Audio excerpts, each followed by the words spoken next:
For the owners of the numerous shops and cafes at the Port Arthur historical site in Tasmania, fine weather usually meant good crowds. And Sunday, April 28, 1996 was no exception. Once the site of Australia's most brutal penal settlements, Port Arthur has become the premier tourist attraction in Tasmania. At 1 p.m., over 500 visitors were at the site, enjoying the many attractions that the area had to offer. By 1:30 p.m., the pace at the Broad Arrow Cafe had slowed after the busy lunchtime period, but at least 60 people still remained, finishing meals or browsing through the gift shop. No one seems to recall seeing the young man with long blonde hair enter the cafe and order a meal, but they do remember his comment when he sat down on the front balcony area to eat his lunch. "There's a lot of wasps about today," he said to no one in particular, and began to eat his meal. A few minutes later, he made another remark about the lack of Japanese tourists. He made no further comments as he finished his meal and picked up his bags and went back into the cafe. Moving towards the back of the room, he lifted a long blue sports bag onto a vacant table and placed a video camera beside it. For several minutes, he stood staring at a group of diners at an adjoining table before turning his attention to an Asian couple that was sitting near him. Before anyone had realized what was happening, he unzipped the larger bag and produced an AR-15 semi-automatic rifle and shot the Asian man, Mo Yi-ing, in the neck, killing him instantly.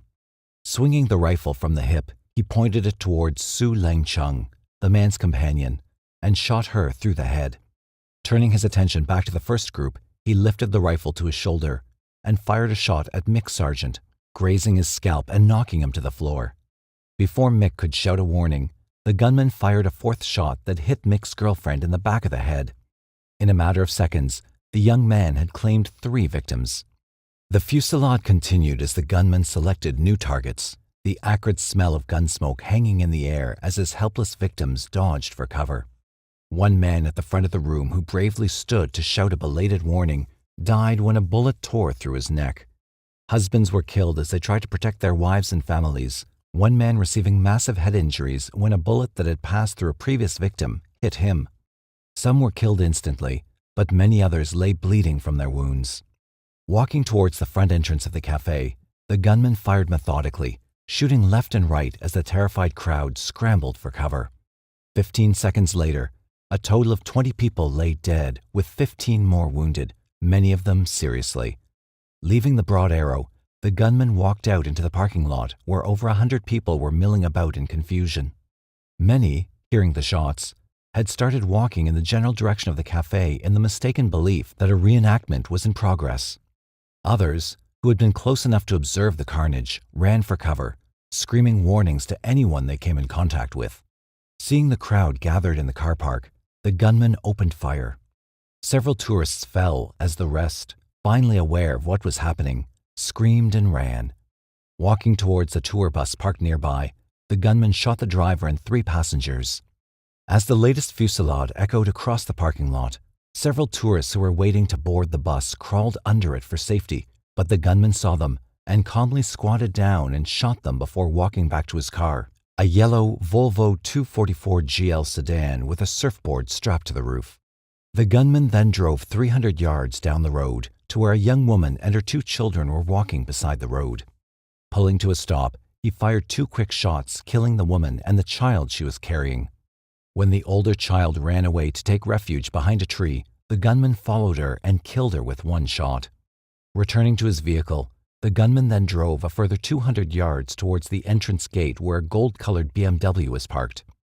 3 shots were fired in rapid succession and the car's 3 male occupants lay dead. After dragging the bodies from the car, the gunman transferred his firearms into the BMW and drove away. A short distance up the road, he saw a couple sitting in a white Toyota and stopped beside them.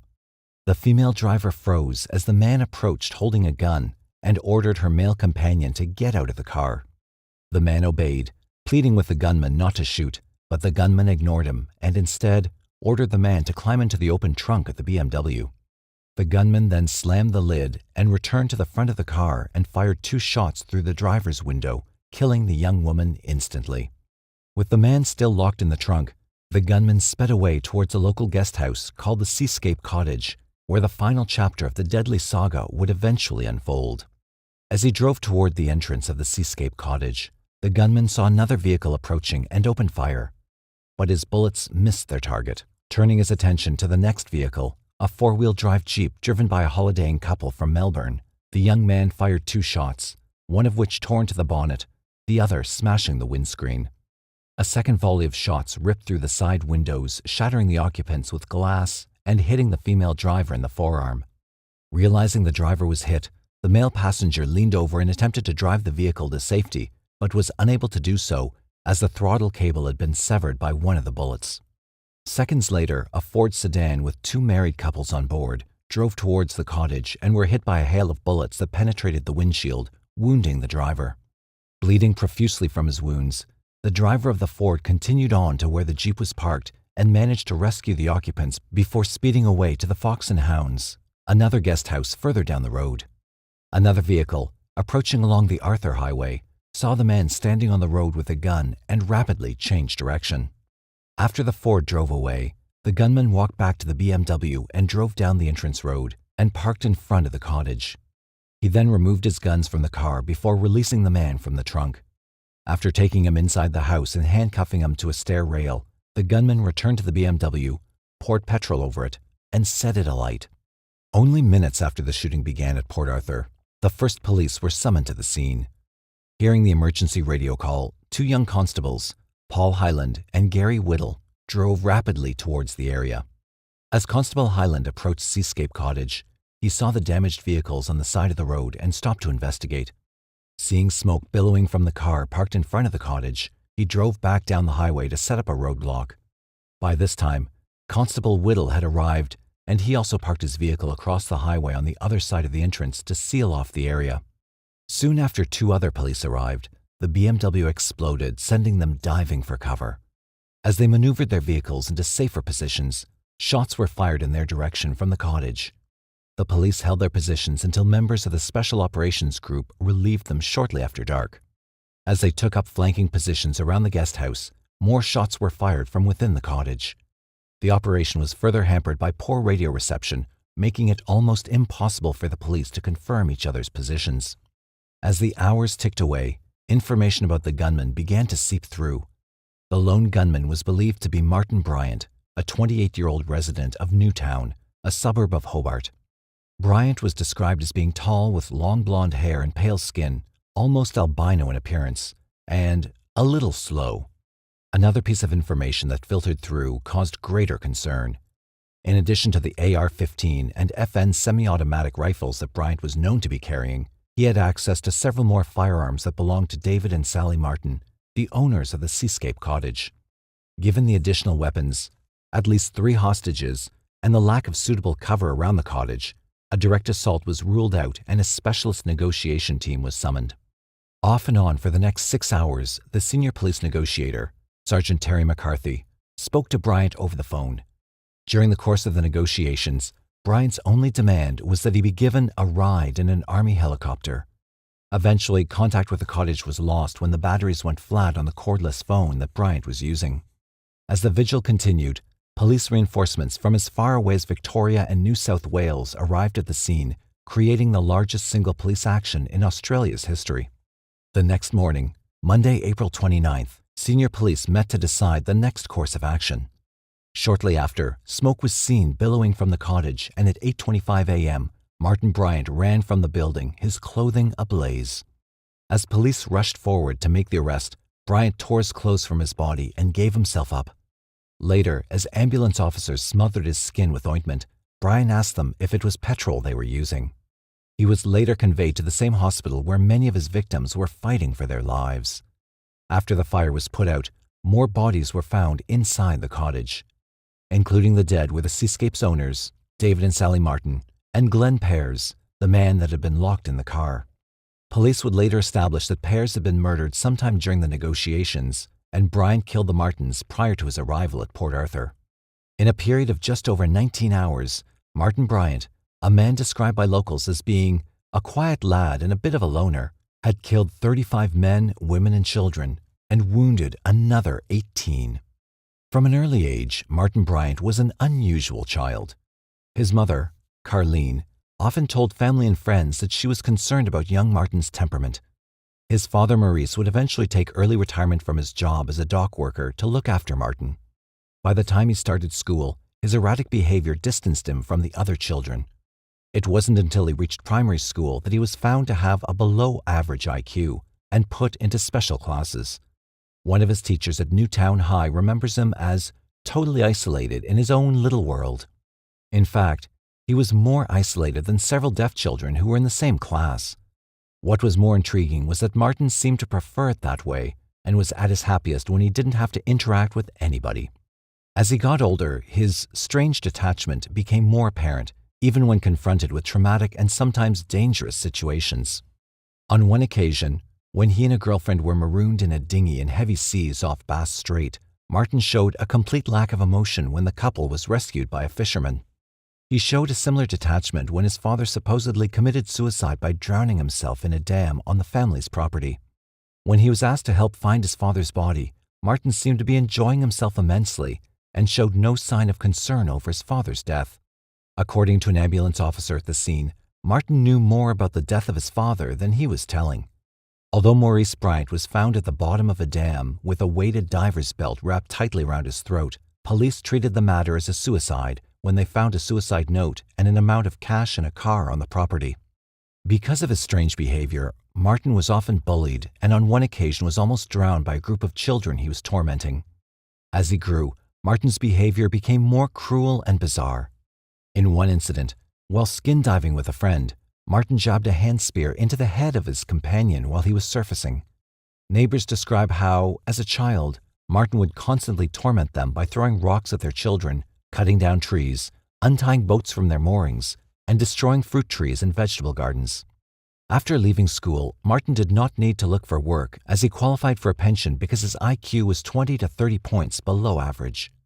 Sometime later, however, he took a job that would change his life forever. Helen Harvey, the rich middle-aged eccentric heiress to the Tattersall lottery fortune, asked Martin to work for her as a handyman. From that time on, Martin formed a bond with Harvey that was seen by many as more than a working relationship. Harvey lavished attention on Martin and often took him on shopping expeditions, sometimes spending thousands of dollars on him at a time. She was known in the area for weaving strange tales about her life and for squandering large amounts of money needlessly. During one particular year, she purchased a new car every month but never drove any of them. Jewelry was also a passion, but she never wore any. Eventually, Martin moved into her mansion, which was around the corner from his parents' home. The house was a menagerie, with scores of dogs, cats, and birds living in and around the house. On one occasion, the living conditions in the home had become so squalid that the RSPCA Animal Welfare Association forced Harvey to clean up the property to comply with health regulations. After the job was completed, 7 dumpsters full of rubbish were taken from inside the house alone. Later, when the bins were emptied, apart from rubbish, they were found to contain several television sets in working order, cash, and other valuables. Eventually, Bryant and Harvey moved to the country. After moving to the small rural town of Copping, Martin's behavior became increasingly erratic. When he was kicked off a bus for harassing a young schoolgirl, he hailed a cab and chased the bus to abuse the driver. Not long after moving to the new area, his neighbors began to complain about Martin prowling around their properties late at night. He was later reported for threatening a neighbor with a rifle and became increasingly obsessed with firearms. One family friend remembers him constantly showing off with his guns and bragging about taking pot shots at the tourists who stopped at the apple stand near the property's front gate. Regardless of the numerous complaints about his behavior, Martin spent some of the happiest years of his life in Harvey's company. This was all to come to a tragic end when Harvey was killed in a traffic accident, which some believed was caused by Martin tugging at the steering wheel while Harvey was driving, a dangerous prank that Bryant was known for. The police later investigated the matter, but cleared him of any involvement. With the 2 most influential figures in his life dead, Martin was left largely on his own. Named as the sole beneficiary of Harvey's estate, Martin now had a mansion in Hobart and cash in excess of $500,000 to spend any way he wanted. Following Harvey's funeral, Martin moved back to the house in Hobart but became restless. With a virtually endless stream of income, he was free to choose any lifestyle he wanted. He soon discovered overseas travel and made 30 trips within a 3-year period. During this time, he made few friends. His only social contacts were whoever sat beside him on the aircraft and shop owners and cafe proprietors, many of whom remember him for the many outrageous outfits he wore. His relationships with women were just as bizarre, with Bryant making approaches to any female regardless of age, often making lewd comments about their appearance and his sexual preferences, which seemed to include bestiality. Unable to build a normal relationship, Bryant indulged his physical needs by hiring prostitutes to come to his house. Several who visited him at the mansion refused to go back, as they found him and his surroundings creepy. In the months before the massacre, Martin visited Port Arthur several times. During this time, he bought a new sports bag. The shopkeeper who sold it to him remembers him measuring several before deciding on which one to purchase.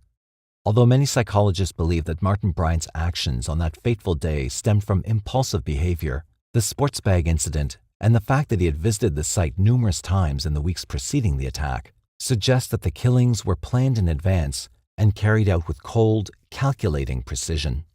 While Martin Bryant recovered in Royal Hobart Hospital under heavy guard, the families and friends of the victims attempted to come to terms with the tragedy. After the police completed their reconstruction of the massacre, they estimated that, from the time Bryant had started shooting until the time he left the historic site, only 8 minutes had elapsed.